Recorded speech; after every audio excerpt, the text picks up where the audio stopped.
जी बेटा, ये हम मीडियन ही कर रहे हैं, लेकिन अब हम ग्रुप डाटा से इसकी एग्जांपल ले रहे हैं। तो मीडियन में ग्रुप डाटा का फार्मूला क्या होता है? L plus H over F N over 2 minus C. ठीक है, अब ये ग्रुप डाटा है और ये मीडियन हमने फाइंड करना है। तो मीडियन में हम सबसे पहली चीज़ जो है वो हम टेबल को कंप्लीट करेंगे। जब मीडियन निकालना हो तो हम क्लासेस से क्लास बाउंड्रीज बनाते हैं। क्लास बाउंड्रीज कहते हैं कि देखना होता है आपने कि ये डायगोनल वैल्यूज़ आपकी सेम हैं या नहीं। फॉर एग्जांपल अगर ये होता है 0 to 9, 9 to 10 to 19 और 20 to 29, अगर ये ऐसे क्लासेस दी हुई होती 0 to 9, 10 to 19, 20 to 29, अगर ये ऐसे क्लासेस दी हुई होती तो इसकी डायगोनल वैल्यूज़ देखें सेम नहीं है। तो हमने डायगोनल वैल्यूज़ सेम करनी होती हैं, पहले हमने क्लास बाउंड्रीज बनानी होती है। क्लास बाउंड्री आप कैसे बनाते हैं? 0.5 इसमें माइनस करते जाते हैं और 0.5 इसमें प्लस करते जाते हैं। इन वाली वैल्यूज़ में प्लस करना है और इनमें माइनस करना है। इस 0 में से 0.5 माइनस किया तो माइनस 0.5 आ जाता है। ठीक है, अब 9 में 0.5 प्लस किया तो 9.5 आ जाता है।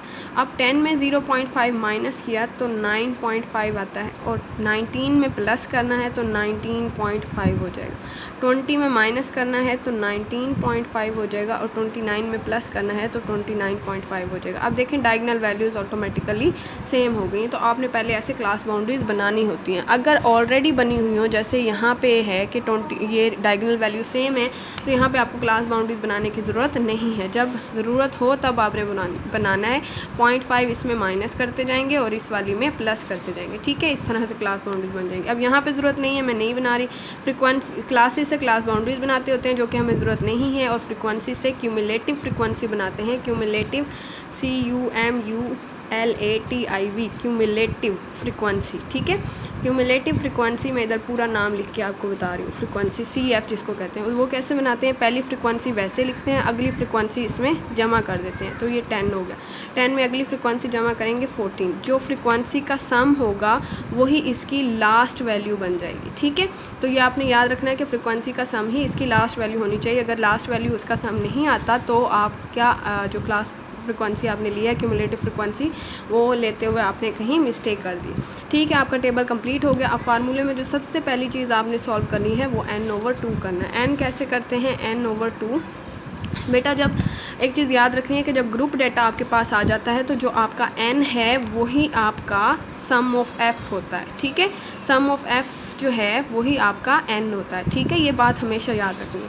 अब n की जगह पे क्या लेना है? 14। तो हम सबसे पहले n/2 को सॉल्व करते हैं, यानी 14/2। तो वो क्या आया? 7। ये 7 हमें रास्ता दिखाएगा कि हमने डाटा में से कौन सी वैल्यूज़ लेनी है। ये 7 हमें अब रास्ता दिखाएगा कि डाटा में इस फार्मूले में कौन सी वैल्यूज़ डाटा में से लेके पुट करनी है। जी, हमने n/2 को सॉल्व किया। n/2 फिर याद कर लें कि n सम ऑफ f को कहते हैं। f सम ऑफ f हमारे पास 14 है। n/2 जो है 14/2 किया तो हमारे पास 7 आ गया। ठीक हो गया।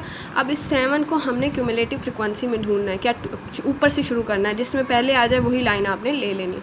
अब 2 में आता है नहीं, 10 में आता है, 10 में 7 आता है, तो हमने ये वाली लाइन ले ली। ठीक है, इसमें ये वाली वैल्यू है क्लास में, ये लोअर है ये अपर है। इसमें ये लोअर वैल्यू है ये अपर वैल्यू, ये लोअर वैल्यू ये अपर वैल्यू। ठीक है, तो ये वाली सारी कौन सी लोअर वैल्यूज़ होती हैं? ये अपर। अब जो मैंने लाइन ली है, इस लाइन में लोअर वैल्यू कौन सी है? L फॉर लोअर वैल्यू, तो वो कौन सी है? 20। अब अपर में से लोअर माइनस कर दें तो वो हाइट आ जाती है। 30 में से 20 गए तो वो 10 आ गया। अब इसी लाइन का जो f है, फ्रीक्वेंसी है, वो f क्या है? 8। आपने सारी वैल्यूज़ इसी में से लेनी है। सिर्फ एक जो c वैल्यू है वो जो आपने क्लास ली है उससे ऊपर वाली c बनेगी। ठीक है, क्योंकि क्लास की तो क्लास ही अलग होती है ना, तो इसलिए हमने हमेशा ऊपर वाली वैल्यू जो है वो लेनी। अब इसमें पुट कर दें वैल्यूज़। L की जगह 20 प्लस h की जगह 10, f की जगह 8, n/2 अभी हमने सॉल्व किया 7 आया, 7 - 2 5 आया, 5 को 10 से मल्टीप्लाई किया 50/8 आया प्लस 20, तो 50/8 हमारे पास आता है 6.25। ठीक है, तो ये हमारे पास आंसर आ जाएगा 26.25। तो ये हमारे पास मीडियन का आंसर आ गया। तो आपने ये ध्यान करना है।